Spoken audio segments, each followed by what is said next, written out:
Bonjour à tous. Alors j'ai commencé hier la moisson des blés. On a fait quelques hectares ici près du bourg. On a entamé ce champ là, vous voyez, on a fait la bordure. Et là je suis en train de ravitailler la moissonneuse comme d'habitude tous les matins. Je vais pas la souffler complètement, juste le filtre à air moteur et puis regonfler une roue qui a tendance un petit peu à s'écraser par rapport à l'autre. Voilà, ça va être la pointe du matin.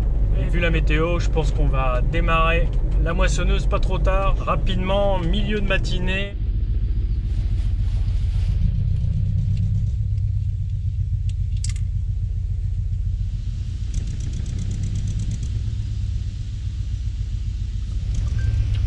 Oh, il lui manquait pas mal. Là sur le pneu, il y a marqué pression maximale 250 000 kPa, 250 kPa. Alors moi mon manomètre il est en bar, j'ai regardé sur internet un équivalent, un convertisseur kilopascal et bar, je peux monter à 2,5 bar. Je vais m'arrêter un petit peu en dessous de 2.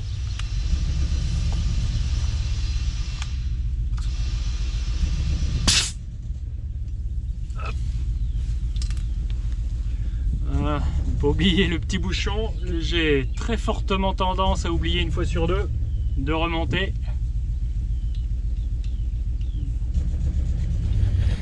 Allez, c'est bon pour la batteuse. Ici dans la parcelle, j'ai 2-3 hectares que je ne vais pas livrer à la coopérative. C'est un mélange de 3 variétés, il doit y avoir Ultime, Ascot, Césario. De mémoire, je vous l'écris si c'est pas exactement ça. Alors c'est pas exactement tout de suite là, c'est un petit peu plus loin, une bande qui va me permettre de remplir la petite benne là-bas, la du chêne, de 6-8 tonnes qu'on va pouvoir lui mettre dedans, ça me suffira pour semer au mois d'octobre les blés prochains.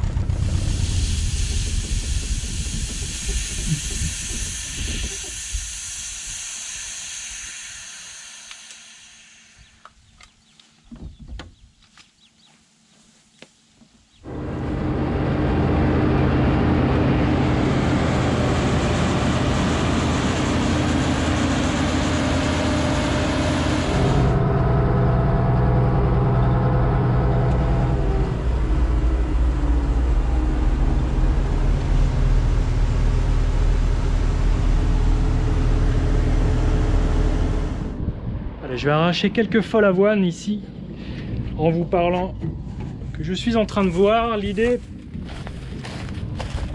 c'est d'avoir un maximum de blé et un minimum de mauvaises herbes forcément dans la semence, car si je laisse ces folles avoines, vous allez voir en bordure, si je les laisse ça va monter dans la semence, ça va être difficile à trier.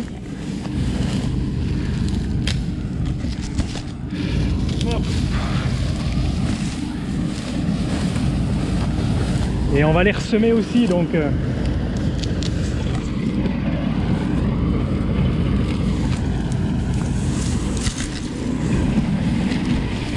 hop, dépêchons-nous.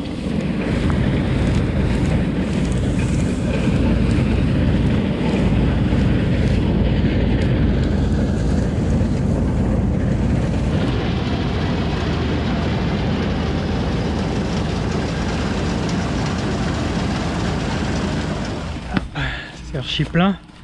Les 27 mètres cubes du caisson sont à peu près comblés. Et là on est sur des PS de 75-76, ce qui fait que dans ma précédente remorque était chargée à un peu plus de 19 tonnes, pas loin de 20 tonnes. Et elle est homologuée pour transporter 21 tonnes de marchandises pour un volume de 27 mètres cubes.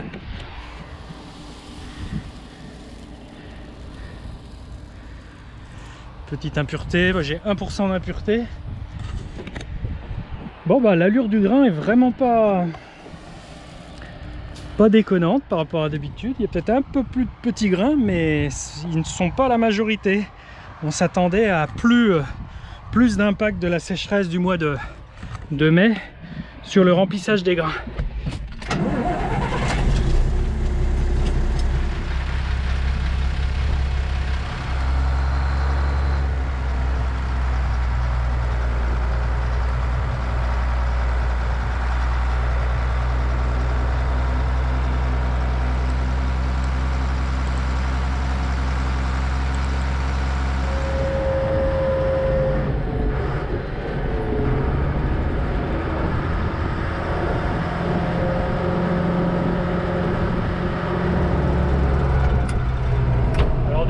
2 ans, le site d'ici sur lequel je livre de ma coopérative a investi dans ce bâtiment qui permet de stocker à plat nos récoltes et surtout à l'abri.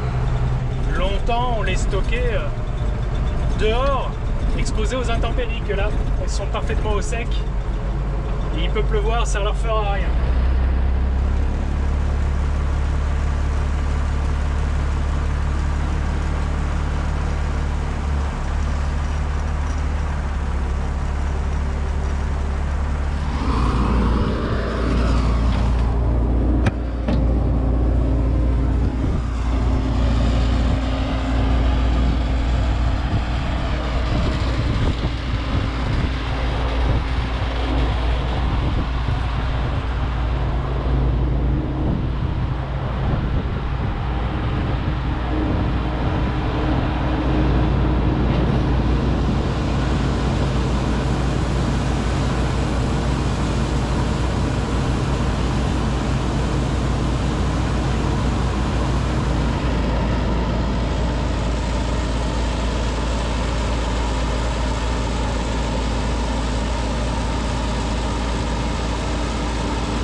Bon alors pour l'instant, moi difficile de faire un rendement, mais ils seront clairement pas au niveau de l'historique. Ils seront en dessous. D'après Radio Campagne, qui est une radio très sérieuse, car on échange entre agriculteurs. Et puis on est quelques dizaines d'agriculteurs sur des groupes de messagerie. On est moderne, hein. Et donc on voit passer les résultats de chacun. Et il semblerait que l'on soit sur des ordres de 15-20 quintaux par hectare de moins par rapport à l'historique et les objectifs qu'on s'était donné. À confirmer avec l'évolution de la moisson, car elle vient juste de commencer dans les blés. Voilà, on continue, mais il semblerait que ce soit la même chose à la maison. Je crois qu'on peut tabler par rapport à mes objectifs à des rendements à confirmer et avoir entre 55 et 60 quintaux. Allez, on va livrer ça avant que ça ferme. Là j'y mets pas loin de 20 tonnes toujours.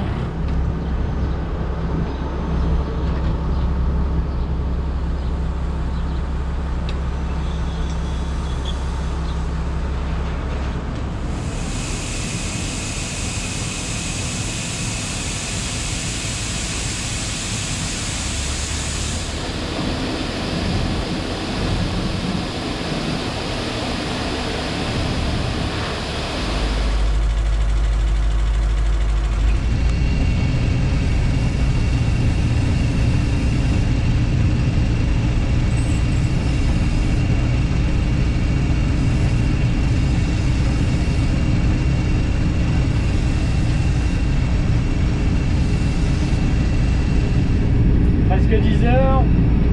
Alors on a tourné 12 heures non-stop.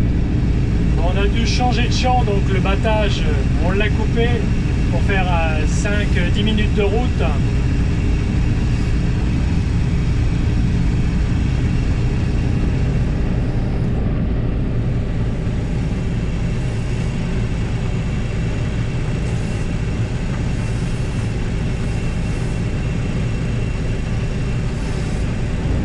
Pour que les oiseaux, ces mouettes rieuses, viennent tourner autour de la batteuse, c'est qu'elles y trouvent un intérêt.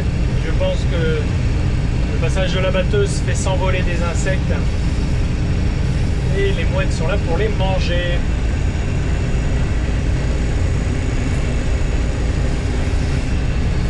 Elles volent et elles arrivent à faire du surplace. Et je pense qu'elles cherchent les criquets par exemple, ou d'autres insectes, hein, mais je sais qu'il y en a pas mal.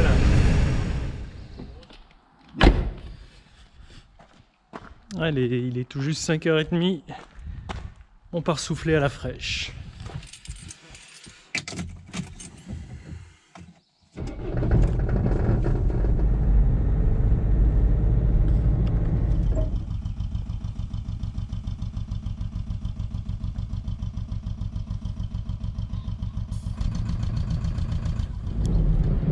Ça y est, la batteuse est lancée.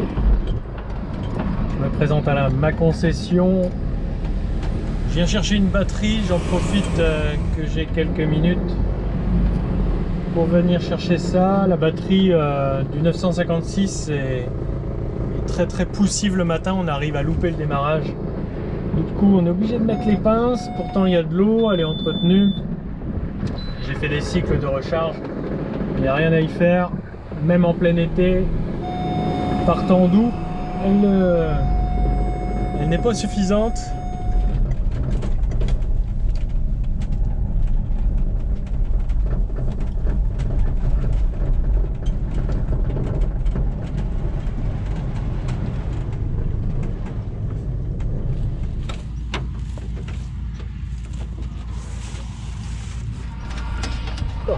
Je me dépêche quand même car cette parcelle se termine et on va devoir faire basculer tout le matériel à quelques kilomètres d'ici.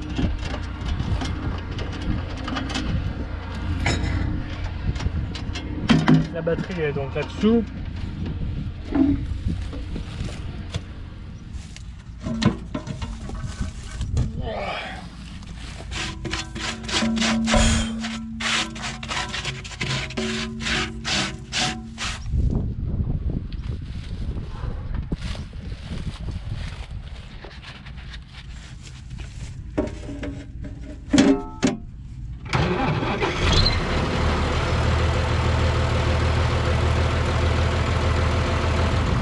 Et voilà, on a déplacé tout le matériel.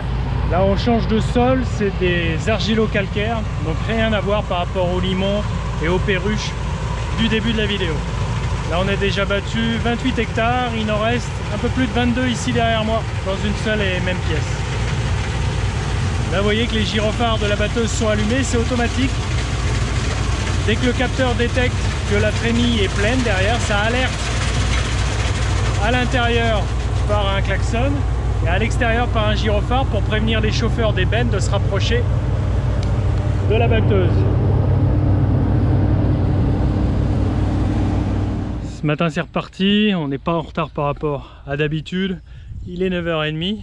Parfois je suis pas prêt tout de suite à cette heure là, je suis plus prêt vers les 10h30.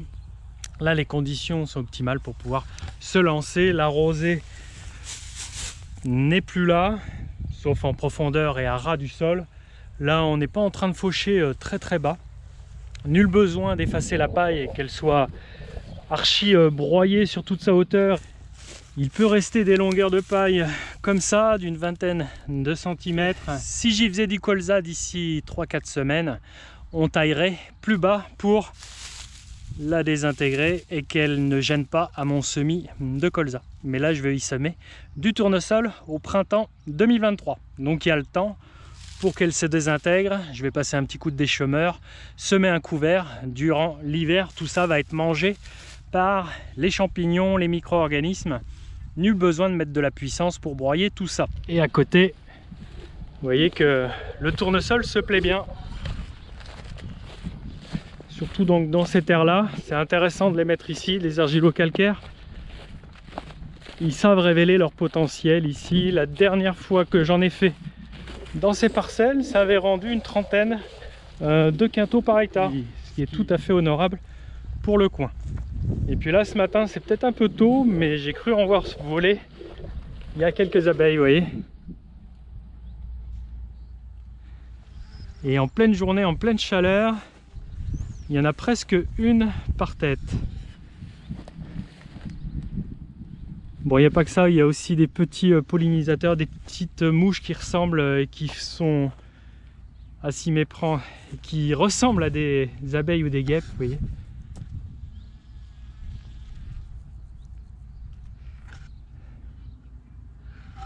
Elles ont la tête dans la gamelle. Je trouve ça très satisfaisant de regarder ça.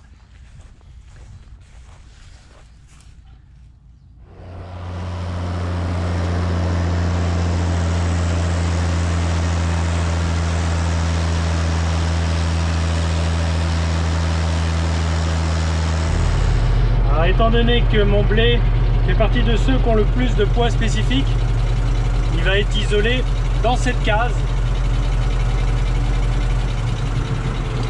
Et lorsqu'il est en dessous de 77 il me semble, on l'isole, on fait de l'allotement pour ensuite commercialiser au mieux, valoriser au mieux cette qualité de poids spécifique. Si tout était mélangé, eh bien on ne pourrait pas gamifier et puis tirer de la valeur de ceux des blés qui ont une valeur intéressante pour la panification pour le pain. Et là les camions viennent chercher à mesure les grains collectés. Les particularités de cette année, donc on sait que les volumes sont en dessous de l'historique et ça se manifeste très clairement par la petite fréquentation du silo. Il y a eu des années où on faisait la queue pour peser, pour béner.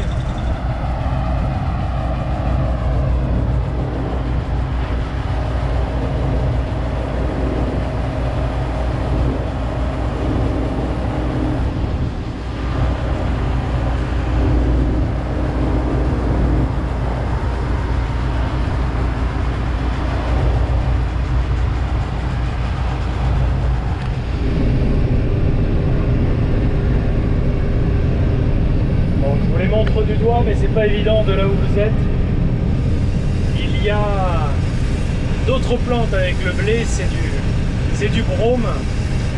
Il est assez concurrentiel de la culture. Il est pas mal présent cette année. J'ai pas réussi à bien le contrôler. D'année en année, le stock semencier, ça a l'air de se développer, de s'installer. Du coup, ça va faire du bien à la parcelle d'être en tournesol l'année prochaine. Une culture de printemps comme celle-ci, comme le tournesol, permet de couper le cycle de la graminée, du brome. Quand je vais travailler le sol au mois de mars, avril, pour semer le tournesol, ça empêchera ou ça fera des fausses levées. Ça perturbera la germination de ce brome, ça pourra peut-être le faire lever, ensuite derrière je vais le détruire. Du coup d'alterner comme ça les cultures dans une parcelle permet de ne pas se faire s'installer d'autres plantes qui se rapprochent comme ici du blé. Faire du blé tout le temps, eh bien c'est un nid à maladie et à plante adventice ou mauvaise herbe.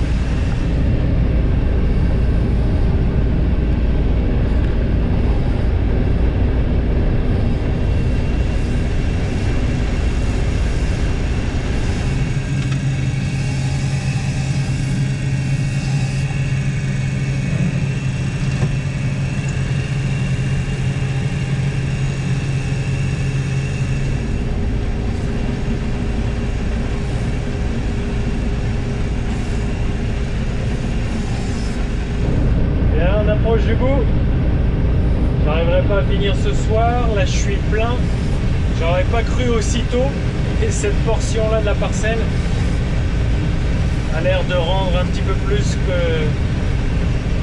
qu'au début. C'est une bonne nouvelle. Il va me rester 2-3 hectares à l'autre bout du champ, les abergeons, les coins, les pointes. Ensuite, bon nettoyage de la batteuse, il y a quelques petites réparations à faire aussi. Les rabatteurs sont un petit peu malades, on a eu quelques soucis. Donc évidemment dans l'urgence, il fallait faire la réparation le plus vite possible. J'ai pas eu l'occasion de vous montrer la réparation de fortune, mais je vous ferai voir comment je rétablis ça. Et il y a pas mal de petites autres choses qui dysfonctionnent, mais ça ne nous a pas empêché d'avancer. J'ai aussi une tôle pas loin du caisson, à l'endroit où se broient les pailles, une tôle qui est un petit peu dessoudée, donc elle vibre au travail, donc on ne l'entend pas de la cabine mais on l'entend dehors,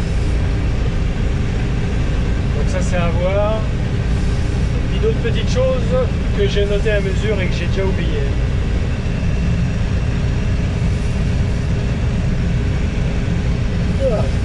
Fatigue quand même. On dormira plus tard.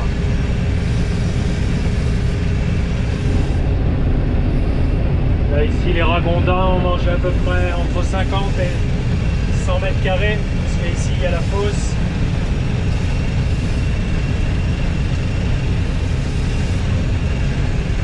Ils ont mangé ici, au plus proche du point d'eau, évidemment.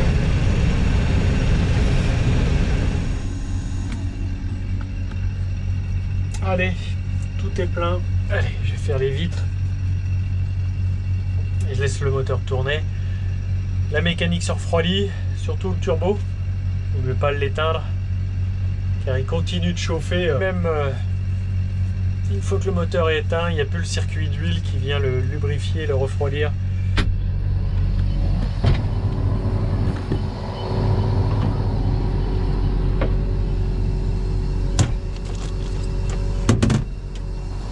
Allez, à demain.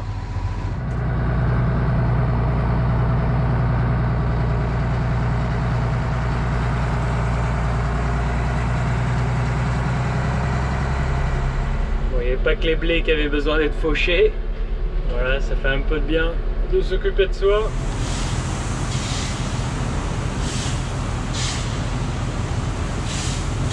Le tournesol se plaît bien de cette situation ensoleillée. Il a reçu de l'eau il y a peut-être de ça une semaine, environ une trentaine de millimètres. Il pourrait y en tomber d'autres, hein, ça lui fera pas de mal du tout, même plutôt du bien. Mais voilà, la culture n'est pas du tout à plaindre. Il est magnifique, verdoyant et bien jaune, et les pollinisateurs sont à fond dessus.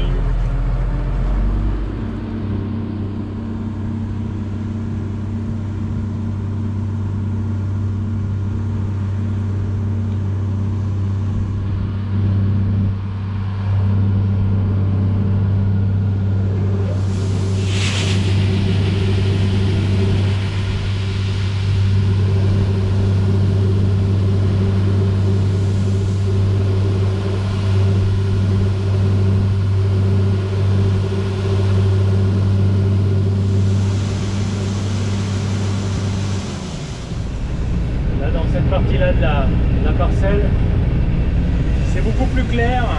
Il y a moins de pieds, il y a moins d'épis.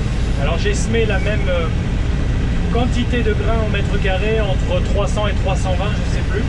Ils ont chacun germé ou presque, mais ils ont créé moins de ramifications, moins de talles, et on voit à travers le sol à travers les épis dressés, donc ça veut dire que il y a beaucoup moins que sur les dessus dans le fond de la vallée. J'ai pas d'indicateur en direct du rendement instantané ici même, mais à mon avis ça va du simple au double.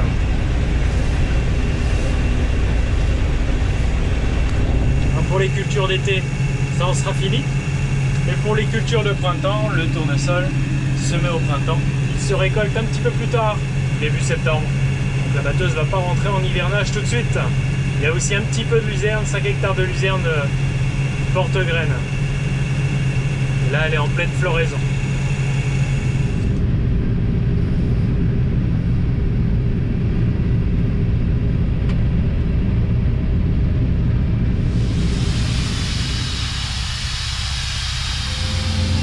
Et voilà, la moisson d'été c'est terminé hier, que je suis déjà en train de préparer le sol pour les semis de colza récoltés l'année prochaine, c'est l'objectif. Donc je profite de l'humidité du sol, ils annoncent 15 jours de sec, voire très sec, très chaud.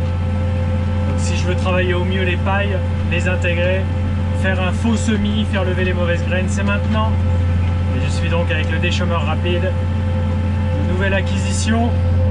Alors, quels sont mes résultats? Alors, je ne vais pas vous parler de marge, c'est-à-dire de revenus, de bénéfices qui me restent à la fin en faisant les produits de la vente et les charges que j'ai engagées. Là, je vais juste vous parler de la production par hectare des surfaces en blé que vous venez de voir dans la vidéo. Alors, certains d'entre vous regardez plutôt derrière moi plutôt que de m'écouter. Mais bon, alors, les blés en limon, perruche, Donc des terres faiblement pourvues en argile. C'est là les rendements les plus en dessous de ma moyenne générale. Ces blés-là ressortent à 56 quintaux par hectare. 5,6 tonnes. Donc c'est 15-20 quintaux en dessous de ma moyenne historique. Par contre, on va avoir pas mal de protéines dans le grain. Généralement, c'est comme ça l'équation. Quand on dégage moins de rendement, le rendement est dans la protéine. Donc donc ma tonne de blé va se vendre un petit peu plus cher, quelques euros par tonne. Ensuite, le poids spécifique il tourne autour de 73. Donc là, on est à 5-10 en dessous des historiques. Donc on a un grain léger et moins abondant. Et les seconds types de sols sur la ferme, des argilo-calcaires, un tout autre milieu pour le blé. Plus d'argile, moins de limon, du calcaire. Et là, je vais faire une moyenne d'environ 68-69 sur cette portion-là.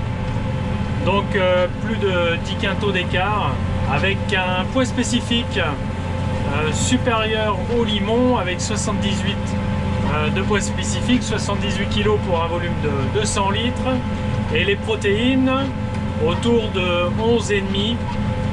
Là aussi c'est un niveau très correct. C'était 12 dans les limons, je vous l'ai pas dit. Donc environ 11,5, un petit peu moins de protéines, car l'équation, encore une fois, quand il y a un petit peu de rendement, la protéine est un peu moins présente. Donc pour une moyenne globale d'exploitation de 62-63 quintaux par hectare. Donc on est à une dizaine de quintaux au global, en moins par rapport aux historiques. Donc ça s'explique par les conditions compliquées du mois de mai. Fin avril, début mai, fin avril, tout le mois de mai, du sec, du chaud.